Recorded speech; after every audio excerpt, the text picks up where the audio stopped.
It's okay. All right. And the air conditioning just had to pop on right now. Cute. Anyway. Okay.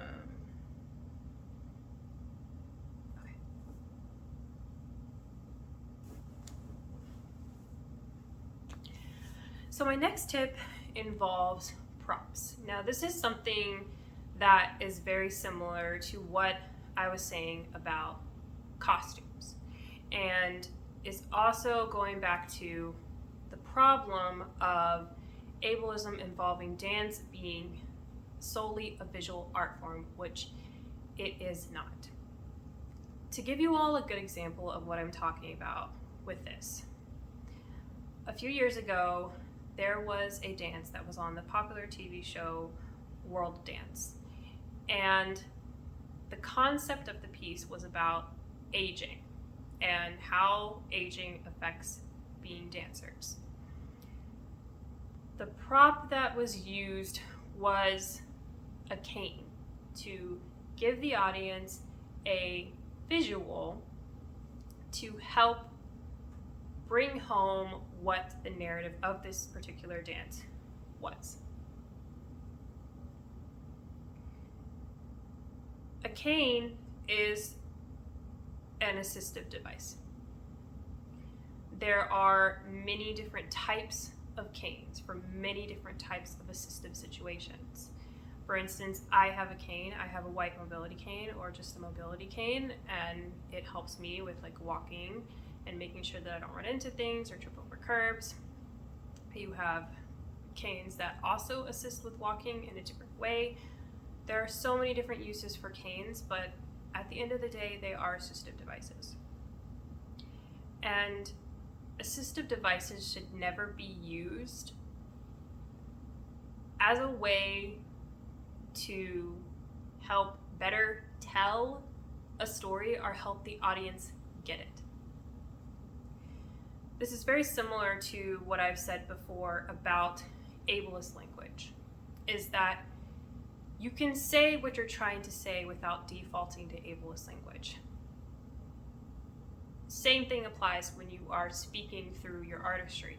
You can say what you want to say without having to default to ableism with the use of a prop. Going back to this storyline, there were a few things that were very problematic in terms of ageism and disability appropriation that are also issues that we are trying to shift in this new world that we're trying to create. But at the end of the day, this is a story that could have been told without the absence of an assistive device. Whether this assistive device was a real cane, a fake cane, it doesn't really matter. The point is that assistive devices are not there to be the visual aid to help your audience understand. Because whether you realize this or not, using assistive devices in your choreography is further perpetuating ableism, it is further appropriating disability, and it is showing a lack of education and a lack of understanding, a lack of dismantling. This is what you're saying through your choreography without realizing it. The only way that I feel, in my personal opinion, that assistive devices can be used in a way that is not inherently ableist is if you have consented, had conversations with someone who is disabled in terms of it being about their story, or if someone in your cast is disabled and has consented to this, and if it is their own assistive device that they have given permission to be used, that is a bit different of a situation. And if the consent has been clear and communicated, the boundaries are clear and have been communicated, then maybe that is okay. Outside of anything with that is ableist, no matter what you do. And like I said before, if any part of the equation is ableist, the entire thing is ableist. So my biggest recommendation for you all with this is to not use assistive devices as props ever. Also, something to note about props is that this is also where assumptions can come in as well. And that is making assumptions about what can and cannot be done with the prop, what is or isn't safe for someone with the prop. Consent and communication is going to be your best friend here. Because can props be dangerous? Absolutely. They can be dangerous for able-bodied and disabled people. There needs to be communication with the use of props to make sure that everyone is safe, to make sure no boundaries are being crossed, and to hopefully make sure that you are not appropriating or causing harm in the process. My next tip is about able-bodied dancers portraying disabled storylines. This is something that is an issue in our culture in general, not just in dance. If you look at different movies and shows and commercials and all these different like mass media communications, more often than not, there are disabled storylines or disabled characters that are being portrayed by able-bodied people. This is never okay. Ever. As a disabled person, it is my personal feelings that having an able-bodied person portraying a disabled storyline is incredibly harmful, because you have someone who does not understand this experience, has never lived this experience, maybe never will live this experience, trying to communicate this to a mass audience. This further perpetuates ableism. This further perpetuates harm. This further perpetuates misinformation. This further perpetuates a lack of education. And this further perpetuates stereotypes. This is what we're trying to move away from.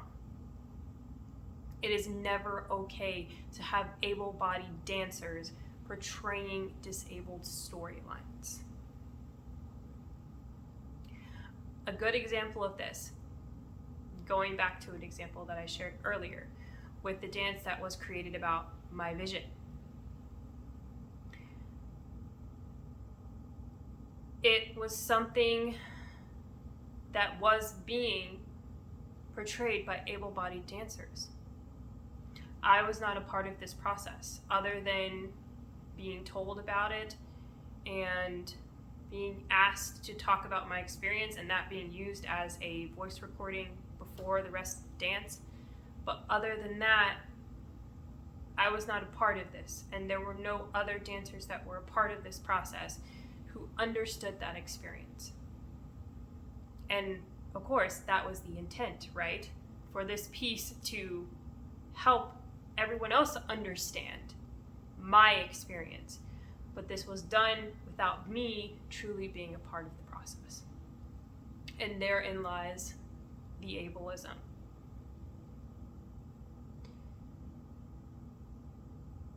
This is something that should never, ever be done.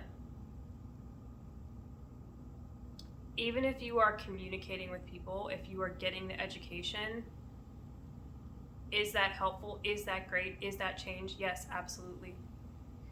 But at the end of the day, it is never okay to do this.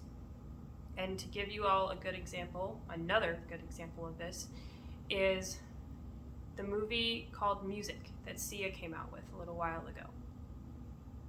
This movie was incredibly offensive to the autistic community. because the main character was being portrayed by someone who is able-bodied and who does not have autism. There was no way to justify this. The justification at the time was that a actor who had autism was originally supposed to be in the part, but could not handle it, which of course is ableist in of itself. I personally question if there were accurate accommodations on the set for this actor to be able to do what was needed for this film. But instead, the default was picking an able-bodied actor. This was incredibly offensive to the autistic community and to the disabled community. My advice to you all is not to do this. If you cannot tell a storyline without having to have someone portray that who does not have that disability, it's a storyline that you should not be telling.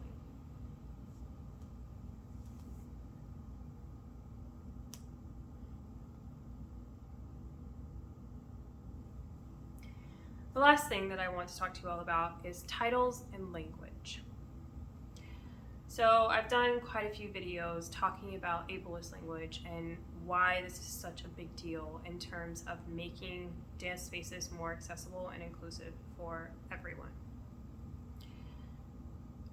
Like I said before, titles are a part of this equation.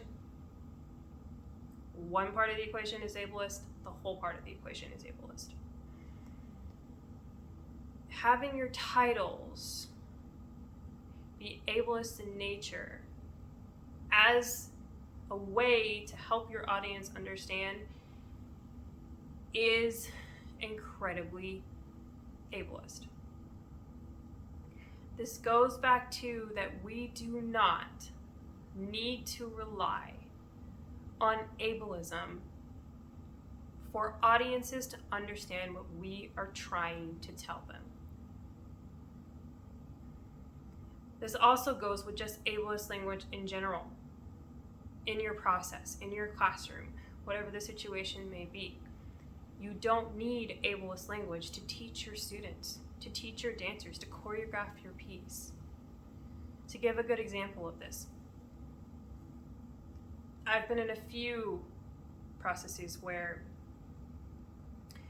there were parts of the dance where, in order to help us understand what the feeling was of it, we were told, oh, at this part of the dance, act like you're having a breakdown. That is ableist language.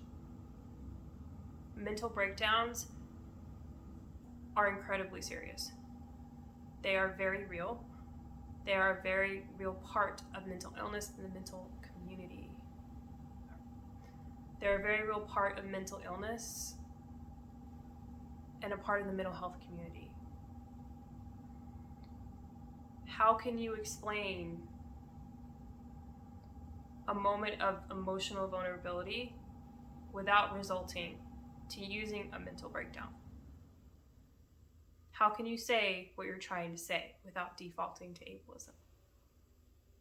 It can be done. The same thing applies to titles. A dance should never be called a breakdown, crazy, psycho, blind.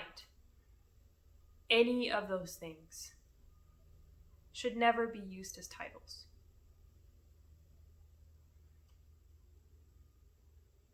We do not have to rely on ableism to share the message of our artistry. We can speak, we can educate, We can do all the things that are necessary to create this new world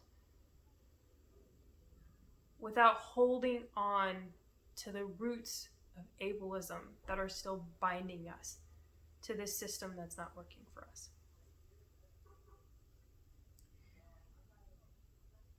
Pay attention to what you're saying,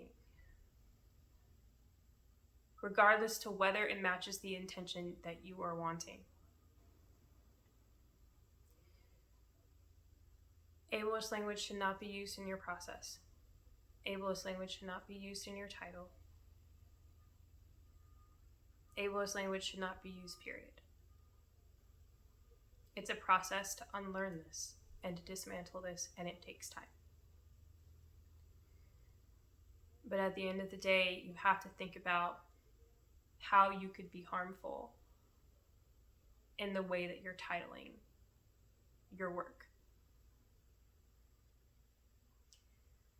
So I hope that you all have enjoyed episode 20 of Is It Ableist?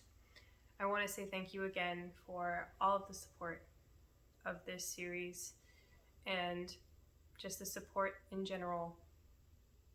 It means so much to me, and it gives me hope that we are moving closer and closer to a more inclusive and a more safe world for everyone. And as always, I post every single Friday, and I hope that you all will continue on this journey with me of learning, unlearning, and dismantling, and just continuing to educate and make the world that we are wanting to see. I love you all. Bye.